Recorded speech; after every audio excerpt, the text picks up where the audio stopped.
एक बहुत ही पहुंचे हुए अतिवृद्ध साधु थे। वे एक जगह नहीं रुकते थे, जहां मन लगा वही धूनी भी लगा ली। वे घूमते घूमते एक नगर में पहुंचे। एक छायादार पेड़ के नीचे उन्होंने अपनी धूनी जमा ली। साधु की धूनी के सामने ही एक वैश्या का निवास था। उसके घर में लोगों का आना जाना लगा रहता था। साधु को पता नहीं क्या सूझी, जब वैश्या के घर कोई पुरुष जाता तब वे एक छोटा पत्थर अपनी धूनी के बगल में रख देते। इस तरह कुछ ही समय में पत्थरों का ढेर लग गया। एक दिन घर से बाहर निकलती हुई वेश्या को साधु ने टोका और अपने पास बुलाकर कहा, पापिन, देख अपने बुरे कामों का यह पहाड़। अरे दुष्ट, तूने इतने पुरुषों को भ्रष्ट किया है। जितने इस ढेर में पत्थर हैं, तू तो नरक की भोगी होगी। वेश्या भय से कांपने हुए रोने लगी। साधु के सामने पृथ्वी पर सिर रखकर गिड़गिड़ाते हुए बोली, महाराज, मेरे पापों से उद्धार का मार्ग बताएं। मैं अक्षरतः उसका पालन करूंगी। साधु अत्यंत क्रोधित स्वर में बोले, तेरा उद्धार तो हो ही नहीं सकता। यहाँ से अभी चली जा। तेरा मुख देखने के कारण मुझे आज उपवास करके प्रायश्चित करना पड़ेगा। वैश्या हृदय के साथ वहां से चली गई। अब दिन प्रतिदिन उसे अपने बुरे कर्माए का पश्चाताप हो रहा था। वह निरंतर प्रार्थना करती थी कि उसके पापों के लिए ईश्वर उसे क्षमा करे।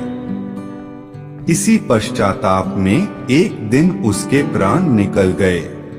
उसी समय साधु की आयु भी पूरी हो रही थी। उन्होंने देखा कि हाथ में पाश लिए यमदूत उसके पास आ खड़े हुए। साधु ने डांटकर पूछा, कौन हो तुम? तुम सब यहाँ क्यों आए हो? यमदूतों ने कहा, हम तो धर्मराज के दूत हैं, आपको लेने आए हैं। आपका प्रस्थान का समय हो गया है। साधु ने पूछा, तुम मुझे कहाँ लेकर जा रहे हो?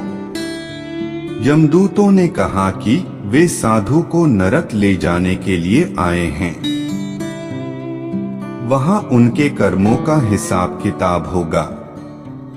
साधु ने दूतों से कहा, तुमसे शायद बड़ी भूल हुई है। मैं तो बचपन से ही ईश्वर भक्ति में लीन हूँ तथा मुझ द्वारा गलती से भी कोई बुरा कर्म नहीं हुआ है।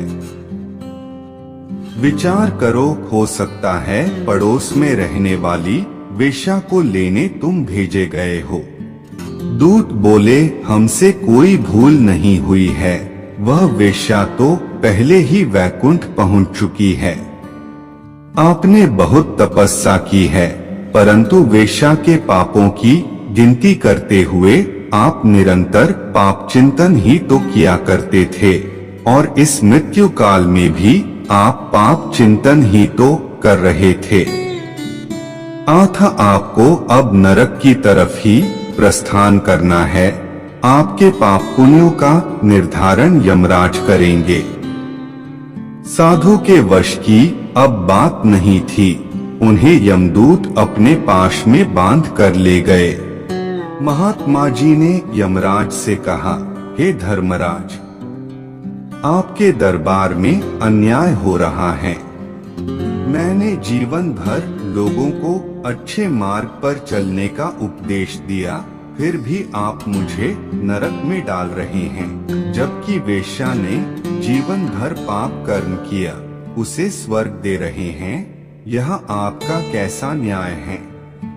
तब यमराज ने महात्मा से कहा, हम धर्मराज, हमारे दरबार में कभी अन्याय नहीं होता। देखो, उधर पृथ्वी लोक में आपके शरीर को लोग गाजे बाजे के साथ दफनाने ले जा रहे हैं। वहां आपकी मजार बनाकर पूजा किया करेंगे। चूंकि आपके शरीर ने, आपके मुंह ने प्रवचन किया था, इसलिए आपके शरीर की सद्गति हो रही है।